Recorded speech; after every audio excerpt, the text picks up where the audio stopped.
we'll go through. There are three things which have been stated to be knowledge in the Vedas. The Vedas say that. One is who am I? Number two, nature, prakriti. That means energies. And number three is who's the controller of these two.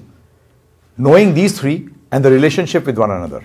And their relationship with one another. Like the relationship of I with nature, with energies. The relationship of the energies with the controller or the owner. And the relationship of the I with the controller. This is how actually it has been stated. These three things. So, first thing, when Arjuna said that I am confused, I do not know what to do. Please tell me the highest. Shreya Uttama. He's asking for he's not asking for something like this that give me some, tell me what I should do. He says, no, you tell me with certainty what is the best for me. These two things he has asked in that Shloka 2.7. And that's what you actually should, when you meet a very intelligent, educated person or a knowledgeable person, what should you ask? The basics, or you should ask the best? Best. Then he'll take you from the basics. Because he knows you'll not understand the best. Then, if he's smart, he'll take you from but you should ask the best. And then go through the basics as he takes you to the best. So that's what Krishna did. You know the first thing what he taught him? The first thing he taught him that you're not this body, you're the soul. You're not the body, you're the soul. Na tvayevaham jatu nasham na tvam neme janadipai. First of all, he starts with this, that there was never a time that I was not there, you were not there, the kings were not there. There will be never a time when I will not be there, you will not be there, and these kings will not be there. That individuality has been established, that we will be there now. In the past we were there, now we are there, and we'll be there in the future. And then he comes up with Dehini asmin yatha dehe kaumaram yavanam jara tatha dehantar praptir dhiras tatra namuyate. That you have basically been in the body, and the body has grown from Kaumar, youth, to being a youngster, to middle age, to old age. And then one day this will also go. Again you will take a new body. So you are not this body. First thing. You are different than the body, and that is where our Vedic system starts. Vedas mean knowledge, and knowledge are of two types, material knowledge and spiritual knowledge. So for your knowledge, material knowledge deals with temporary things, spiritual knowledge deals with eternal things. And by nature, we are all eternal. Not you, but we all. Thank you. Thank you, Prabhu. Thank you very much. So, I, nature, and the controller of both.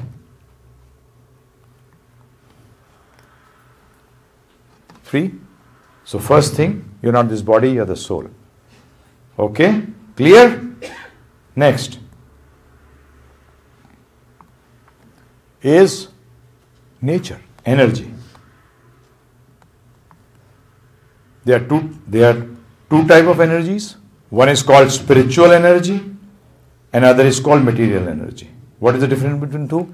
This spiritual energy is the energy of life, material energy is the energy matter. Okay? Matter means in Sanskrit known as jada. Is known as jada. Jada means dead matter. And spiritual means life. Life means conscious. Chetan. Alive. That is what actually Chetan Gyan and Jada Vigyan. Chetan Vigyan and Jada Vigyan. Matter and spiritual. We are spiritual. That is why our combination with material is not very good. Now this whole world is called material world. That is why it is also named as Kuntha. What is it named as? Kuntha. The ones who are in science, I'll tell you the meaning of Kuntha is, a simple meaning is, you must have heard the word in Hindi, Kunthit. Kunthit means Dukhi. He's in sorrow, unhappiness, suffering. And that's how this word comes, Kuntha. This world has been stated in the Bhagavad Gita by the maker of this world, this universe, this material world. He says, Dukhalyam. He says this is a house of suffering. Why? He uses the next word, Ashashwatam. Everything here is temporary. Nothing temporary will give you happiness. Nothing temporary will give you happiness. And that's what he says in another place also. He says, Asukham anityam lokam. Asukham, no sukh. Anityam. Why? Because everything here is temporary. Lokam, this whole lok. All the three lokas are whole universe. But what is called about the soul? Sat Chit Anand. Eternal, with all knowledge and Anand. So that means we do not basically match in this world. We don't match in this world. We are not of this world. That is why the other name given is Vaikuntha. Vai means away, pare. Vaikunt. Vaikunt. It is away from this. And now for people who are more scientifically minded, I'll tell you. Kuntha actually means bound by space and time. And Vai means away from space and time. No time to explain that, but there is another dimension which is away from space and time. There is a place, and we actually belong from there. So that's why the Bhagavad Gita says the goal. Now I'll go to the goal. That what is the goal? So the goal becomes that I have to go back to where I belong to. I am a spiritual spark. I am a spiritual spark. As an Atma, I am a spiritual spark. I have got a spiritual form which is covered by this form. So the goal of life is to go back to where I belong to. A fish out of water, you offer it. Oh, I'll give you a palace, 1,000 rooms, 1,500 bathrooms full. Because here in America you have the half and everything. In India we don't have those. 1/4 and 1/2 and 3/4 and full. We have a full bathroom only. Full complete. You don't have to have any problems. So, complete. And you tell the fish, we'll give you best things to eat. What the fish should do? Hey, put me back into the water. Put me back into the water, I'll be very... And that's how, when in this material world also, you are leading a spiritual life, you have cut yourself off. Not from your work which you are doing. It is all internal. It is all internal. It is not something. That's why I tell people, Bhagavad Gita is not talking of external changes. It is talking of internal changes.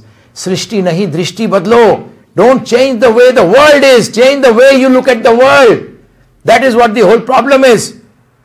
But first of all, realize that you are not the body. Because you say, my house, you are not the house. This is your house.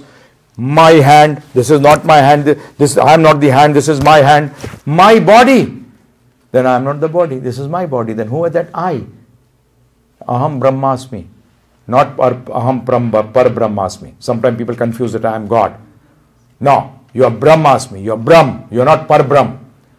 Upanishad talks of Par Brahm and Brahm both. We can never become Par Brahm. We can only be, we are Brahm. Brahm means what? Spiritual. Aham. I. Identity has been established. That is a real ego. False ego is, I am Dinesh ji. I am ABCD XYZ. That is all illusion. That is all for some time. That is for some time. So now coming to your question, if you go through this knowledge, what will happen? What is the goal of life? The goal of life is basically to go back. Now you have to arrange your whole life in this way. You don't have to leave. No. How can you leave? Yoga means to add or subtract. Yoga means to add or subtract.